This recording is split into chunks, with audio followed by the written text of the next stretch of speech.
வணக்கம் ஃப்ரெண்ட்ஸ். ஜனவரி 19ஆம் நாள் பயிற்சியாக இயற்கை புத்துணர்ச்சி கிர்னி பழ மில்க் ஷேக். கிட்னிக்கும் லார்ஜ் இன்டெஸ்டைனுக்கும் புத்துணர்ச்சி அளிக்கக்கூடிய மில்க் ஷேக். கிர்னி பழத்தில் நீர்ச்சத்தும் நார்ச்சத்தும் அதிகமாக இருக்குது.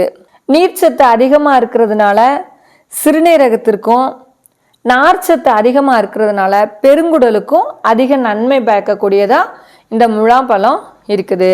இந்த முலாம்பழத்தை பயன்படுத்தி எப்படி நம்ம மில்க் ஷேக் செய்கிறோம் அப்படின்றத இன்னைக்கு பார்ப்போம். தேவையான பொருட்கள்: முலாம்பழம். பழத்தினுடைய சைஸ் எல்லாருக்கும் தெரியும், உருண்டையாக இருக்குது. அதனால் நம்ம எத்தனை பேருக்கு வேணும்னு பார்த்துக்கோங்க. முலாம்பழத்தில் அரை பழம் எடுத்துக்கலாம்.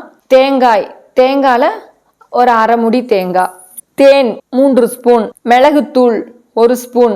ஜீரகத்தூள் 1 ஸ்பூன். சுக்குத்தூள் அரை ஸ்பூன். பனங்கல்கண்டு தேவையான அளவு. இந்துப்பு 1 சிட்டிகை. புதினா மல்லித்தலை தேவையான அளவு. செய்முறை: முலாம்பழத்தை பாதி பழத்தை நம்ம எடுத்து அதில் ஸ்பூன் வச்சு நடுவில் உள்ள விதைகளை எடுத்துடலாம். அப்புறம் அந்த தோலை மட்டும் அப்படி நம்ம பிடிச்சிட்டு உள்ளதை அப்படியே வலிச்சு நம்ம மிக்சியில் எடுத்து போட்டோம்னா தோல் மட்டும் தனியாக வந்துடும். அதை த்ரோ பண்ணிடலாம். தேங்காவை நல்லா திருவி எடுத்துட்டு நம்ம தண்ணி ஊற்றி பால் எடுத்துட்டு இந்த முலாம்பழத்து கூட தேங்காய் பாலையும் சேர்த்து ஒரு பவுலில் எடுத்துட்டு இது கூட தேன் ஒரு 3 ஸ்பூன், மிளகுத்தூள், ஜீரகத்தூள், சுக்குத்தூள், பனங்கல்கண்டு, இந்துப்பு எல்லாம் போட்டு நல்லா மிக்ஸ் பண்ணிட்டு பார்த்தோன்னா இனிப்பு நமக்கு இதுக்கு ரொம்ப தேவை இருக்காது. ஏன்னா முலாம்பழமே நல்லா இனிப்பாக தான் இருக்கும். அதனால ரொம்ப இனிப்பு தேவை இருக்காது. 3 ஸ்பூனே போதுமானதாக இருக்கும் தேன். அப்புறம் லாஸ்ட்டாக புதினா மல்லித்தொலையை மேலே அப்படியே தூவி விட்டுட்டு ஒரு ஸ்பூன் போட்டு நம்ம எடுத்து சாப்பிட்லாம். இல்லை அப்படின்னு சொன்னால் மெதுவாக குடிக்கலாம். இந்த முலாம்பழம் ஜூஸ் குடிக்கிறதுனால உடல் உஷ்ணத்தை நீக்கக்கூடியதாக இருக்குது. தோல் அரிப்பு, தோல் எரிச்சல், ஒரு மாதிரி வெயிலெல்லாம் நமக்கு உடல் ஒரு மாதிரி கணக்கணன்னு ஒரு மாதிரி எரிச்சலாக இருக்கிறதுக்கு இந்த முலாம்பழம் நமக்கு ஒரு இதமாக இருக்கும்.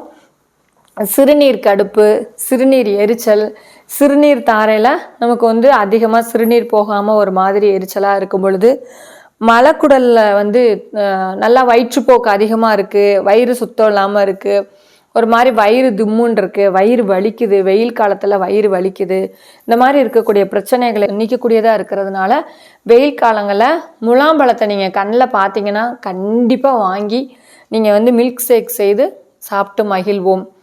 முலாம்பழத்தையும் தேங்காய் பாலையும் சேர்த்து சாப்பிடும் பொழுது நமக்கு அதிக நன்மை இருக்குது. அதனால் நம்ம முலாம்பழத்தை நம்ம ஜூஸ் போட்டு அழகாக உட்காந்து சாப்பிட்டு மகிழ்வோம். அதன் நன்மையை நாம் அடைவோம். நன்றி, வணக்கம்.